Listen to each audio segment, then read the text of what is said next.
خداوند آپ کے ساتھ ہو، آپ کے ساتھ بھی ہو۔ انجیل مقدس لوکا کے مطابق۔ خداوند تیری تمجید ہو۔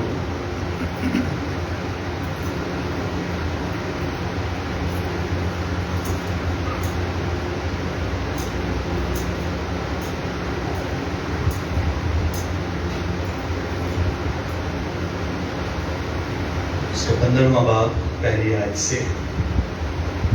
ان دنوں میں سب محصل اور گناہگار یسوع کے پاس آتے تھے تاکہ اس کی سنیں۔ فریسی اور فقیہ یوں کہتے ہوئے اعتراض کرتے تھے کہ یہ گناہگاروں سے ملتا اور ان کے ساتھ کھانا کھاتا ہے۔ تب یسوع نے ان سے یہ تمثیل کہی کہ تم میں سے ایسا کون آدمی ہے جس کے پاس 100 بھیڑیں ہوں اور ان میں سے ایک کھو جائے تو 99 کو بھی آباد میں نہ چھوڑے جب تک اسے نہ پائے۔ اس کھوئی ہوئی کو ڈھونڈتا نہ پھرے، اور جب پائے تو خوش ہو کر اسے اپنے کندھے پر اٹھا لیتا ہے، اور گھر آ کر وہ دوستوں اور پڑوسیوں کو بلا کر ان سے یوں کہتا ہے، میرے ساتھ خوشی کرو کیونکہ میں نے اپنی کھوئی ہوئی بھیڑ پائی ہے۔ میں تم سے کہتا ہوں کہ اسی طرح 99 راست بازوں کے نسبت جو توبہ کے محتاج نہیں، ایک تائب گناہگار کے باعث آسمان پر زیادہ خوشی ہوگی۔ یا کون سی ایسی عورت ہے جس کے پاس 10 درہم ہو اور ایک درہم کھو جائے تو چراغ جلا کر گھر میں جھاڑو نہ دے، اور جب تک نہ پائے کوشش سے ڈھونڈتی نہ رہے، اور جب پائے تو اپنی سہیلیوں اور پڑوسیوں کو یوں کہہ کر نہ بلائے کہ میرے ساتھ خوشی کرو، میں نے اپنا کھویا ہوا درہم پایا ہے۔ میں تم سے کہتا ہوں اسی طرح ایک تائب گناہگار کے باعث خدا کے فرشتوں کے سامنے خوشی ہوتی ہے۔ پھر اس نے کہا کہ کسی شخص کے 2 بیٹے تھے، ان میں سے چھوٹے نے باپ سے کہا، اے باپ، مال کا وہ حصہ جو مجھے آتا ہے مجھے دے۔ اس نے مال انہیں بانٹ دیا، اور بہت دن نہ گزرے کہ چھوٹا بیٹا سب کچھ جمع کر کے دور دراز ملک کا روانہ ہوا، اور وہاں اس نے اپنا مال اواشی میں اڑا دیا۔ اور جب سب خرچ کر چکا تو اس ملک میں سخت کال پڑا اور وہ محتاج ہونے لگا۔ تب اس ملک کے ایک باشندے کے ہاں جا پڑا، اس نے اسے اپنے کھیتوں میں سود چرانے بھیجا، اور وہ چاہتا تھا کہ ان چھلکوں سے جو سود کھاتے تھے اپنا پیٹ بھرے، مگر کوئی اسے نہ دیتا تھا۔ تب اس نے ہوش میں آ کر، میرے باپ کے کتنے مزدوروں کو بہت روٹی ملتی ہے اور میں یہاں بھوکا مرتا ہوں، میں اٹھ کر اپنے باپ کے پاس جاؤں گا اور اس سے کہوں گا کہ اے باپ، میں نے آسمان کا اور تیری نظر میں گناہ کیا ہے، اب اس لائق نہیں رہا کہ پھر تیرا بیٹا کہلاؤں، مجھے اپنے مزدوروں میں سے ایک کی مانند بنا۔ وہ اٹھ کر اپنے باپ کے پاس چلا، اور ابھی دور ہی تھا کہ اس کو دیکھ کر اس کے باپ کو ترس آیا، اور دوڑ کر اس کو گلے لگا لیا اور مکرم چوما۔ بیٹے نے اس سے کہا، اے باپ، میں نے آسمان کا اور تیری نظر میں گناہ کیا ہے، اور اب اس لائق نہیں رہا کہ پھر تیرا بیٹا کہلاؤں۔ مگر باپ نے اپنے غلاموں سے کہا، جلدی سے اچھی پوشاک نکالاؤ اور اسے پہناؤ، اس کے ہاتھ میں انگوٹھی اور پاؤں میں جوتی پہناؤ، اور پلے ہوئے بچڑے کو لا کر ذبح کرو کہ ہم کھائیں اور خوشی منائیں، کیونکہ میرا یہ بیٹا مردہ تھا اب زندہ ہو گیا ہے، کھو گیا تھا اب ملا ہے۔ بس وہ خوشی کرنے لگے۔ اور اس کا بڑا بیٹا کھیت میں تھا۔ جب وہ گھر کے نزدیک آیا تو راگ اور ناچ کی آواز سنی۔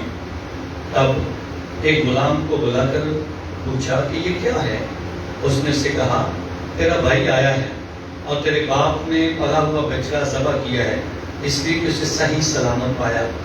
اس نے خفا ہو کر نہ چاہا کہ اندر جائے، مگر اس کا باپ باہر آ کر اسے منانے لگا۔ اس نے جواب میں اپنے باپ سے کہا، دیکھ، اتنے برسوں سے میں تیری خدمت کرتا رہا اور کبھی تیرے حکم کے خلاف نہ چلا، مگر تو نے کبھی ایک بکری کا بچہ بھی مجھے نہ دیا کہ میں اپنے دوستوں کے ساتھ خوشی مناؤں۔ مگر جب تیرا یہ بیٹا آیا جس نے اپنا مال کسبیوں پر اڑایا تو نے اس کے لیے پلا ہوا بچڑا ذبح کیا۔ اس نے اس سے کہا، بیٹا، تو ہمیشہ میرے پاس ہے اور جو کچھ میرا ہے وہ سب تیرا ہے، لیکن خوشی منانا اور شادمان ہونا واجب تھا، کیونکہ تیرا یہ بھائی مردہ تھا، اب زندہ ہو گیا، کھو گیا تھا، اب زندہ ہے۔ انجیل پاک کے وسیلہ سے ہماری خطائیں معاف کی جائیں۔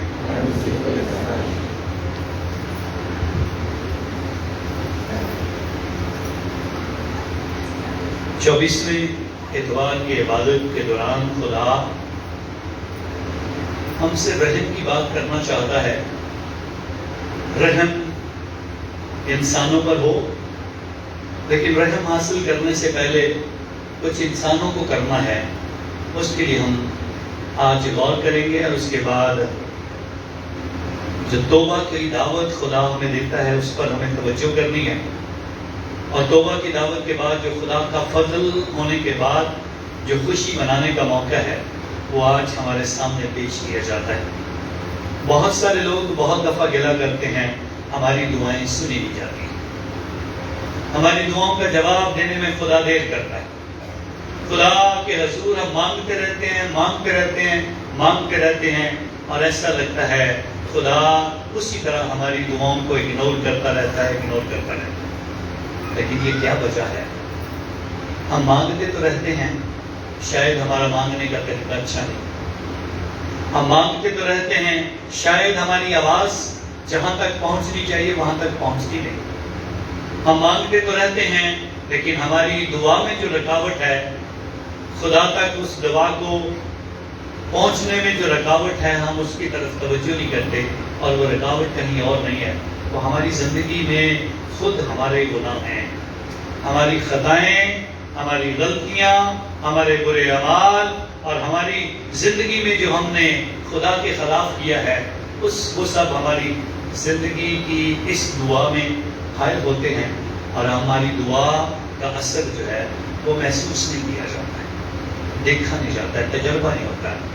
اور اس کے لیے لازمی ہے، خدا رحیم ہے، خدا مہربان ہے، خدا رحم کرنے والا ہے، خدا سننے والا ہے، خدا جواب دینے والا ہے، خدا سب کی عرضوں کو سنتا اور وقت پر ان کا جواب دیتا ہے۔ لیکن وقت پر جواب دینے کے لیے کیا میں وقت پر تیار ہوتا ہوں کہ وہ برکت پاؤں؟ کیا میں وقت پر تیار ہوتا ہوں کہ خدا کا رحم میری زندگی پہ آئے؟ اور اس کی بنیادی وجہ کیا ہے، اس کی طرف توجہ کرنے کے لیے آج ہمیں خدا کے کلام سے بہت ساری قوموں کے سامنے یہ مثال رکھی جاتی ہے، ایک ذاتی طور پر ایک شخصی مثال رکھی جاتی ہے، اور پھر 3 تماثیل کے ذریعے سے خدا ہماری مدد کرتا ہے کہ ہم آج کے کلام کو جان پائیں، اس کی گہرائی تک پہنچیں، اور خود اس کلام سے کچھ اپنے لیے فائدہ جو ہے وہ حاصل کر سکیں۔ سو آج کی پہلی علامت جو خروج کی کتاب اس کے 32ویں باب سے لی گئی ہے، آج ہمارے سامنے اعلان کیا جاتا ہے، بنی اسرائیل قوم جو آج خدا کے حضور حضرت موسیٰ جو کوہ سینا پر گیا ہے، اور کوہ سینا پر جانے کی وجہ سے اس کا انتظار کیا جاتا ہے کب یہ واپس آئے گا اور ہمیں بتائے گا خدا کیا کہتا ہے۔ خدا وقت پر جواب دیتا رہا ہے، اور اتنی دیر کبھی نہیں ہوئی ہے کہ موسیٰ پہاڑ پر اتنی دیر رہے۔ سو 1 دن گزرا ہے، 2 دن گزرے ہیں، 5 دن گزرے ہیں، 7 دن گزرے ہیں، 2 ہفتے گزر گئے ہیں، 3 ہفتے گزر گئے ہیں، 4 ہفتے گزر گئے ہیں، موسیٰ کی کوئی خبر نہیں ہے۔ 4 ہفتوں کے بعد بنی اسرائیل قوم سوچتی ہے، ہم اس پہاڑ پر غور کرتے ہیں جس پر ہر وقت آگ لگی رہتی ہے، جس پر کبھی کبھی ایسا دھواں اٹھتا ہے کہ یہ سارے کا سارا منظر بالکل کالا ہو جاتا ہے، اور کبھی کبھی یہاں پر ایسی بجلیاں چمکتی ہیں کہ اس کی چمک سے اس پہاڑ کی رونائی اور خوبصورتی بڑھ جاتی ہے، اور کبھی کبھی ایسی گرج آتی ہے کہ جس کو ہم برداشت بھی نہیں کر پاتے۔ اس پہاڑ پر رہنے والا حضرت موسیٰ جو پچھلے 30 دنوں سے اوپر ہے، اب 30 دنوں سے اوپر بھی ہو رہے ہیں، وہ واپس نہیں آ رہا ہے۔ شاید مر گیا ہے، شاید زندہ ہی نہیں ہے، آئے گا بھی واپس کہ نہیں آئے گا، ہمیں اس بات کا پتہ نہیں ہے۔ کیونکہ اس پہاڑ پر کوئی چڑھ نہیں سکتا ہے، اس پہاڑ کو کوئی دیکھ نہیں سکتا ہے، اس پہاڑ کے قریب جا کر اس کی آواز اور اس کی دھڑکن اور اس کے گرجنے کی آواز نہیں سن سکتا ہے۔ اور اسی لیے ایک بار چنا گیا تھا خدا کے فضل سے، جب لوگ موسیٰ کے خلاف بولتے تو ہی کیلا سنتا ہے، تو ہی کیلا خدا سے بولتا ہے، ہمیں بھی موقع دے۔ پھر اس نے جب خدا نے کہا ان کو بلاؤ میں ان کے ساتھ بولتا ہوں، پھر جب ایسی آواز آئی، جو آواز بہت ہی تیز تھی اور لوگوں کے کانوں کے پردے پھٹنے لگے، تو اپنے کانوں کے اوپر ہاتھ رکھ کے اپنے اپنے گھروں میں بھاگ گئے، اپنے اپنے خیموں میں چلے گئے اور کہا حضرت موسیٰ کو ہی بات کر۔ اور یہ حضرت موسیٰ ہر بار خدا سے بات کرتا تھا، اور اب 40 دنوں تک اوپر ہے، اور زمین پر کیا ہو رہا ہے؟ خیالات بدلنے شروع ہو گئے، ہمارا خدا بدل گیا، ہماری سوچ بدل گئی، ہمارا خدا جو ہمیں ملک مصر سے نکال کر لایا ہے وہ ہمارا بچڑا ہے، وہ یہ بت پرستی ہے، یہ بچڑا جو ہم نے بنایا ہے اب وہ خدا نہیں، یہ خدا ہے۔ اور سونے کا بچڑا بنایا گیا اور اس کی پوجا شروع ہوئی، ناچ گانا اور شور اور مست ہونا اور اس کے گرد گھومنا اور چلانا اور چھلاکے مارنا، یہ عمل شروع ہوا۔ تب خدا جو موسیٰ سے بات کر رہا تھا، موسیٰ کے ساتھ بات کر کے بنی اسرائیل قوم کی رہنمائی کے لیے اصول رکھ رہا تھا، 10 احکام کو تحریک کر رہا تھا، وہاں سے حضرت موسیٰ کو تختیاں دے کر نیچے بھیجتا ہے، کہتا ہے جا اپنے لوگوں کی خبر دے وہ کیا کر رہے ہیں دیکھ۔ اور حضرت موسیٰ پہاڑ سے 40 دن کے بعد نیچے اترا ہے، اور آگے جو منظر دیکھا ہے اس منظر کو دیکھ کر حضرت موسیٰ اس سے پہلے کہ کچھ بولے، اس نے وہی جو لوہے کی تختیاں جو خدا کے حضور سے ملی وہ پتھر کی تختیاں اٹھا کر اس بیل کے اوپر پھینک دی، اور پھر بڑا دھماکہ ہوا، وہ بیل تباہ و برباد ہو گیا، کیونکہ خدا کی حضوری اور خدا کی معمولی کا کوئی سامنا نہیں کر سکتا ہے۔ اور پھر اس طرح سے بنی اسرائیل قوم کی یہ بت پرستی کو ان کے درمیان سے جدا کیا جاتا ہے۔ پھر یہ معافی کا سلسلہ، توبہ کی دعوت اور خدا کے حضور عرض منتیں اور مناجات تاکہ خدا معاف کرے، اور پھر زمین پر بنی اسرائیل قوم کی خوشیاں بحال ہوں۔ اب ہم اپنی زندگی پر غور کریں۔ ہماری زندگی میں جب کبھی کبھار دعائیں دیر سے سنی جاتی ہیں تو ہم بہت کچھ بدلنا شروع کر دیتے ہیں۔ کبھی خدا بدلتے ہیں، کبھی چرچ بدلتے ہیں، کبھی اپنے خادم بدلتے ہیں، کبھی اپنے آپ کو بدلنے کی بجائے جگہیں اور شخصیات بدل کر اپنی دعاؤں کا مطلب اور جواب پانا چاہتے ہیں۔ سو خدا ایسا کچھ نہیں چاہتا ہے۔ خدا جس طرح حضرت موسیٰ کی زبانی بنی اسرائیل قوم کو یاد دلاتا ہے، کون تمہیں ملک مصر سے نکال لایا، کس نے تمہاری مذلت سنی اور آسمان سے نیچے آیا، کس نے تمہارے رونے کو دیکھا اور کس نے تمہارے آنسو پہنچے، وہ میں ہوں، اور میں نے تمہیں ملک مصر سے نکالنے سے پہلے تمہارے درمیان 10 آفات بھیجی تاکہ غیر قوموں کے لیے نشان ہو اور تمہارے خدا کی تمجید ہو، اور اس لیے میں نے تمہاری زندگی پر کرم کر کے تمہیں آزادی دی، اور آج تم کہتے ہو یہ وہ معبود ہے جس نے تمہیں آزادی دی ہے، یہ وہ بچڑا جس نے تمہیں اپنے ہاتھوں سے بنایا ہے، اس نے تمہیں آزادی دی ہے۔ اور ہمارا حال بھی کچھ ایسا ہی ہوتا ہے، خدا کے کرم کو بھول جاتے ہیں، برکتیں بھول جاتے ہیں، اچھے روزگار کی برکت بھول جاتے ہیں، اچھے گھر کی برکت بھول جاتے ہیں، اچھے عہدے کی برکت بھول جاتے ہیں، اپنی زندگی پر غور نہیں کرتے ہیں، بلکہ خدا کو بھول کر ہم خدا کے خلاف ہو جاتے ہیں۔ سو یہ بت پرستی جو ہے ہمیں چھوڑنی پڑے گی۔ یہ بت پرستی ہے جو ہم اپنے لیے بناتے ہیں، یہ بت پرستی ہے جو ہمیں دعا کرنے سے روک دیتی ہے، یہ بت پرستی ہے جو ہمیں دعوت نہیں دیتی ہے کہ ہم اپنے آپ کو خدا کے حضور میں لا سکیں عبادت کے لیے۔ اور کئی بار گرجا گھر میں لوگ چھٹیاں کرنا پسند کرتے ہیں. سو یہ بت پرستی کی بت میں بھی گنا چاہتا ہے. جب آپ خدا کو چھوڑ دو گے تو کس کے رہو گے؟ جب آپ خدا کے مخالف ہو جاؤ گے تو پھر کس کے رہو گے؟ سو خداوند آج ہماری مدد کرنا چاہتا ہے کہ ہم اس بات پر غور کریں.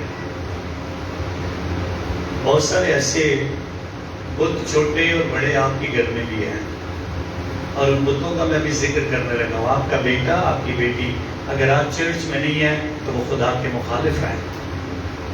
اگر آپ کی بیوی اور آپ کا خاوند چرچ میں نہیں ہے، آپ کے بزرگ چرچ میں نہیں ہیں، اور اگر آپ محسوس نہیں کرتے ہمیں دعا کرنے کی ضرورت ہے، میرے گھر میں میرے بچوں کو اور میرے عزیز رشتہ داروں کو دعا کرنے کی ضرورت نہیں ہے، تو اس کا مطلب کیا ہے؟ ہم خدا کے مخالف ہیں. اور گناہ کیا ہے؟ یہی ہے، میدان جنگ سجایا جائے خدا کے خلاف، خدا کے خلاف بولا جائے، اعلان جنگ کر دیا جائے. ہم تیری مرضی پر نہیں چلیں گے، اپنی مرضی کریں گے. تو نے جو کرنا تھا کر لیا، تو نے مجھے زندگی دینی تھی دے دی، تو نے مجھے اچھا روزگار دینا تھا دے دیا، اب مجھے تیرے حضور آنے کی کوئی ضرورت نہیں. سو جو شکر گزاری نہیں کرتے ہیں وہ بھی اسی طرف جا رہے ہیں.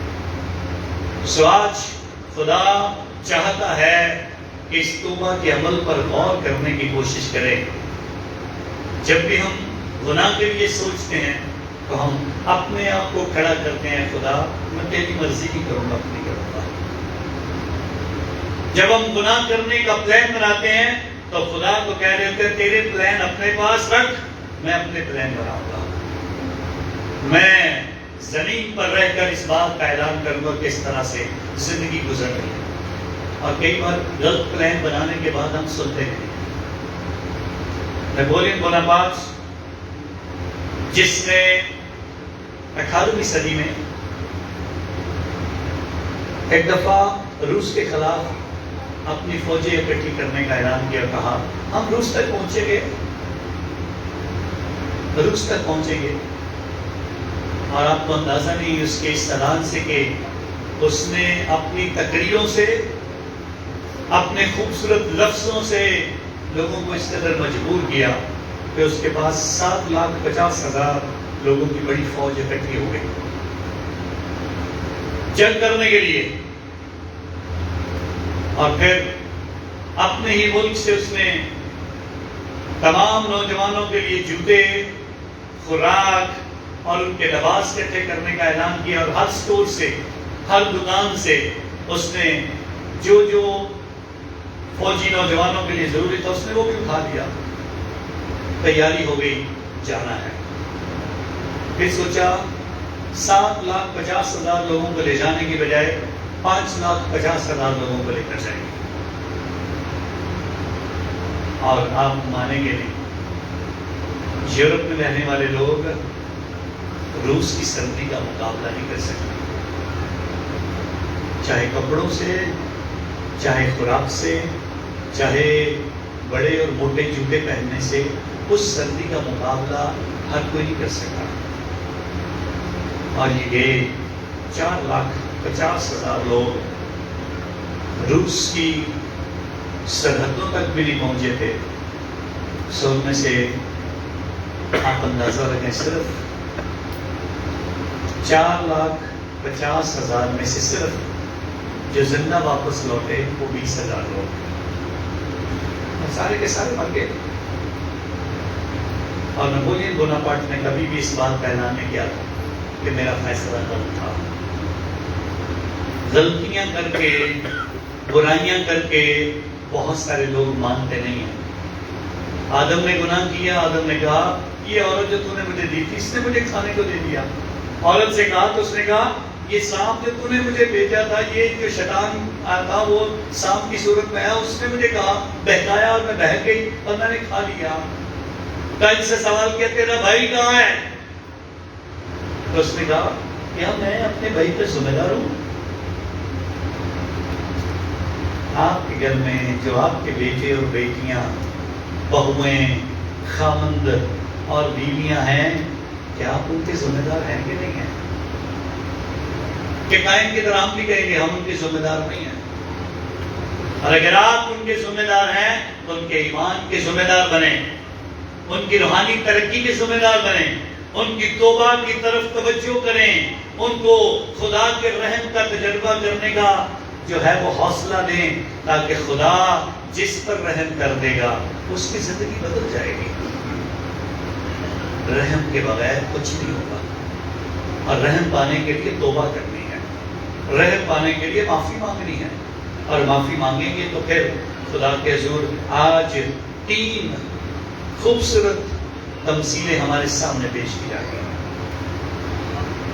کھوئی ہوئی بھیڑ، کھویا ہوا درہم اور کھویا ہوا بیٹا، مصطفی بیٹا۔ 100 بیڑوں میں سے ایک بیڑ گم ہو گئی ہے، اور اگر ہم سوچیں تو ہم کہیں گے شاید یسوع مسیح کچھ غلطی نہیں کر رہا کہ 99 کو چھوڑ رہا ہے اور ایک جو بچھڑ گئی ہے اس کے پیچھے بھاگ رہا ہے، ایک جو بچھڑ گئی ہے اس کے پیچھے بھاگ رہا ہے۔ یہ خداوند یسوع مسیح ہے جو چاہتا ہے کہ ایک بھی ہلاک نہ ہو، لیکن ہم اپنے گھر والوں کے لیے نہیں سوچتے کہ ایک بھی دوزخ میں نہ جائے۔ کبھی ہم سوچتے ہو آپ کے گھر میں جو سوئے پڑے ہیں ان کو بتاؤ، اور اگر آپ ان کی فکر کرتے ہو تو آپ کو بھی یہ یسوع کی طرح فکر کرنی ہے کہ ایک بھی دوزخ میں نہ جائے، ایک بھی خدا کے غضب کا نشانہ نہ بنے، ایک بھی ساگ میں نہ ڈالا جائے جہاں رونا اور دانتوں کا پیسنا ہے۔ خدا کے حضور اس بات پر ہمیں توجہ کرنی، ایک بھی نجات سے رہ نہ جائے۔ یہ صرف یسوع مسیح ہے جو بتاتا ہے۔ 99 بھیڑوں کو چھوڑنے کا مطلب یہ ہے کہ جو مسیح ایمان میں مضبوط ہیں وہ تو مضبوط رہیں گے، اب ان کی بھی ذمہ داری ہے کہ وہ دوسروں کی تلاش کریں۔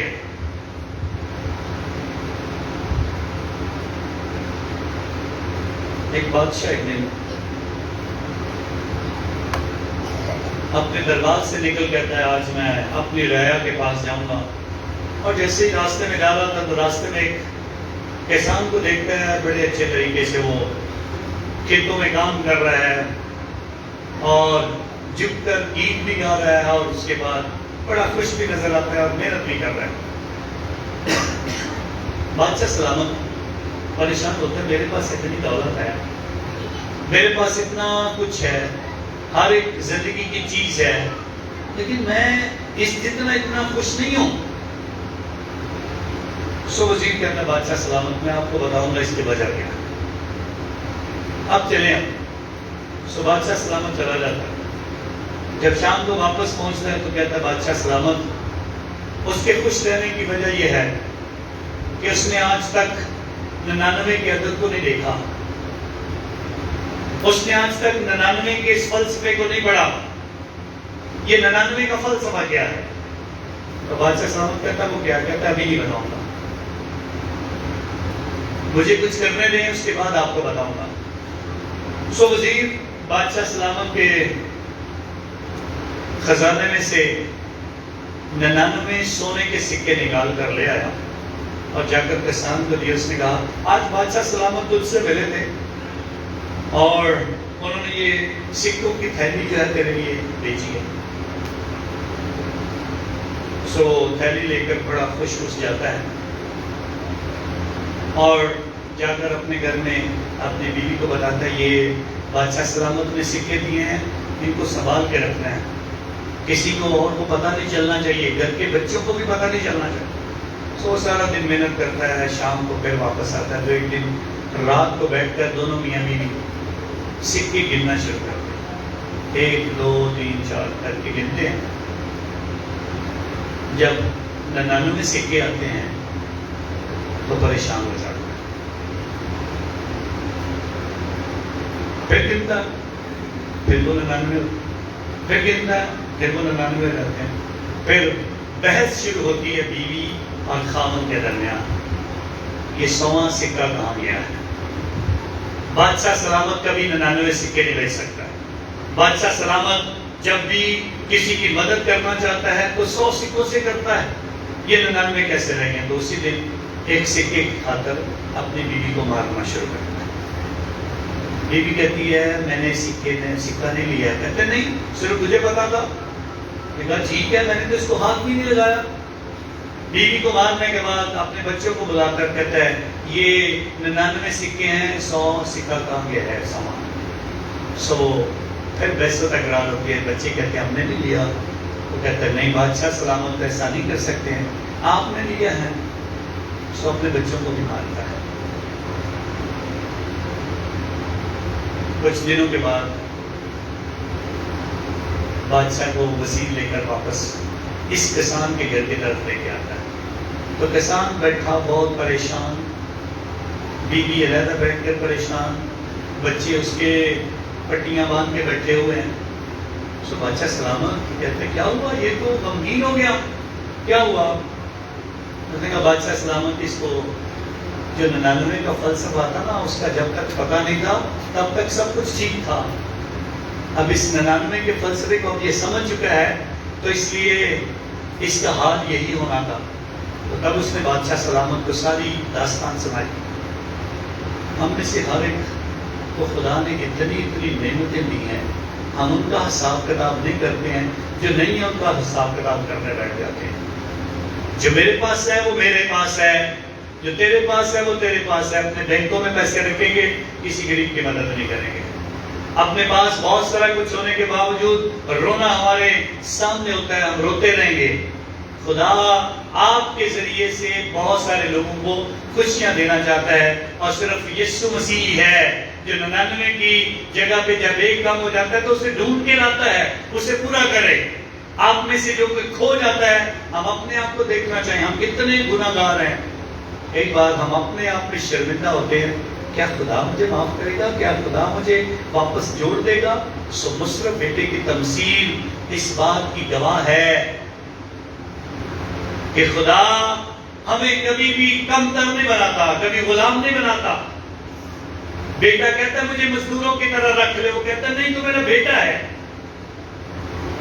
میں تیرے ساتھ بیٹوں جیسا سلوک کروں گا. اور خدا بھی اگر ہمیں بیٹے اور بیٹیاں کہتا ہے تو وہ ہمارے ساتھ ایسا سلوک کرتا ہے.